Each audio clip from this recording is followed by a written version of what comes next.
Hi, everybody. This is Ben Colby joining you from the Poe Room with my friend Edgar Allan Poe. Before I get to the keychain design, I want to show you some of the finished keychains that we've done. You can see the layers taking on different colors here. The strings, that's because some of the top layers were done with low quality filament. Very easy to clean up. Just need scissors or something. I got the color layers better on the top one than the bottom one. You can see it's pretty easy to get a pattern on the surface if you time it right. Here is a concentric pattern with various layers. I think that one came out great. This one is very similar, except the bottom is see-through. It's done in clear filament, very thin, and light shines right through. Hopefully you recognize these. I showed the first one on the left to my wife, and she thought it was okay, but she didn't think it was a good cicada. She had a lot of notes for me. So I tried the second design. I think I did a little better, and I definitely did a little better with the color timing. It's hard with a small object like that. But you need to use the drawing tool in Tinkercad for something like this. And then I just want to share this. This is one of the first things that I ever 3D printed about 3 years ago. BK is me, CC is my wife.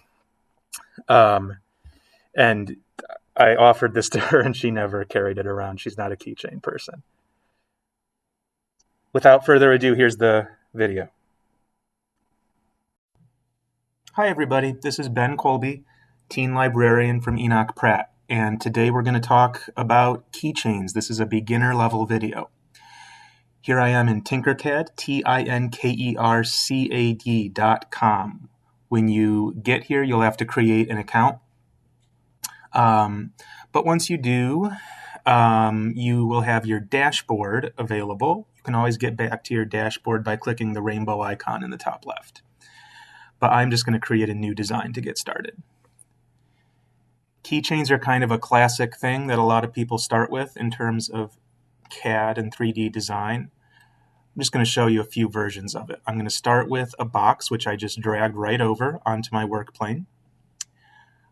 These numbers are in millimeters, by the way. This is a 20 by 20 cube, a little bit less than an inch. I'm going to stick with millimeters for now. Let's squish down to 4 millimeters, which gives you a nice solid back. 20 is okay. I'm going to stretch it up to 25, and let's say we want our keychain to be between 2 and 3 inches. So that's pretty good. I've got 60 by 23. So that'll be between 2 and 3 inches wide and a little bit less than an inch tall. All right, what are we going to put on the keychain? Text. First thing you should do with text after you drag it over is change what it says. I'm just going to make mine say Pratt. And probably it'll be too big. Or you can also change the font if you like one of these 4 better. And you can mess with these settings too. But for now, I'm just going to keep it as it is. I'm holding the Shift key down to avoid warping it as I drag the corner here. All right, so that looks a little better. I'm going to move it over until it's overlapping. To move the camera around, I'm right-clicking and dragging. You can move this cube in the corner. You have some camera controls right here. Okay, so I don't want it to stick out quite that much, so I'm going to select just the words. I'm going to squish them down until they're just poking out a little bit. Very nice. Now we need a ring where we can attach this to a keychain. There are a couple of ring shapes, but trust me, the best one is the tube. That is because it's flat on the bottom, so it prints better. So I just put a tube shape over here. I'm going to squish it down to the same height or less. I'm going to move it into place. Design number 1 is complete. And I'm going to go ahead and group this. And if I wanted to submit that design, then I would say include the shape as an STL, and it'll produce the file. For now, I'm just going to put it off to the side and start over. We can also use all kinds of other shapes. Let's pick, well, how about this? Let's take one of those tube shapes and use that as the outline for something. So I'm going to take the tube shape, I'm going to squish it down to 4 in this case. I'm going to stretch that. Let's go back to text.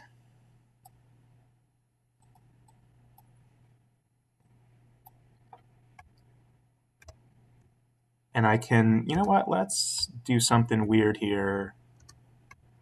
P-R-A-T-T with spaces between. Just to get a slightly different effect there. That works. So yeah, again, I would say always make the text what you want it before you start changing the size. So I'm going to hold the Shift key to avoid squishing it. And actually, in this case, squishing it is really not that big of a problem, is it? I just want it to overlap. Oh, and I'm going to use my arrow keys. Oops. I'm going to use my arrow keys to kind of line it up a little closer. And I'm going to use that white box on the top to control the height. By the way, if you ever accidentally drag something off the ground like that with the black cone, D is the key that will get you right back to the surface. Just hit the D key. All right, so I'm just going to change the height until it's just slightly above that thing. That's good. And I'll just use another tube shape. Let's make this one a little smaller. And I am holding the Shift key right now. Oh, by the way, F zooms in to a selection. When you lose, it'll center on the shape and zoom in. Cool. So now I have the little ring. And I like this one. I'm going to drag a box over it. I am going to group it. You can change these colors, by the way, to anything you want, but all that matters is what we load into the printer. The colors you see in Tinkercad don't make any difference. All right, one more try. This, let me do the letters first for this. I want to create the word Pratt as 2 different text shapes this time.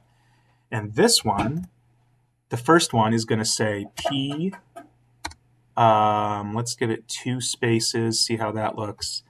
A, 2 spaces, T.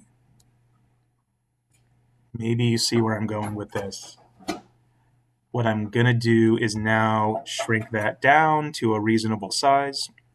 Now I'm going to duplicate this by hitting the duplicate button or Control D up here. You can also use copying and pasting. So what that does is now I have an exact copy, except I actually wanted to leave it exactly where it was because I'm going to move it over until the letters are kind of in between the other ones. Do I like the way that looks? No. I'm going to go back to this and put an extra space in there. Great. Now I'm going to do the copy or the duplicate again. And the second one is going to have the other letters. R, T, wait, P-R-A-T-T. I guess there's only 2 other letters, right? And so I would need another space. Do I want more? No. That's fine. That looks good.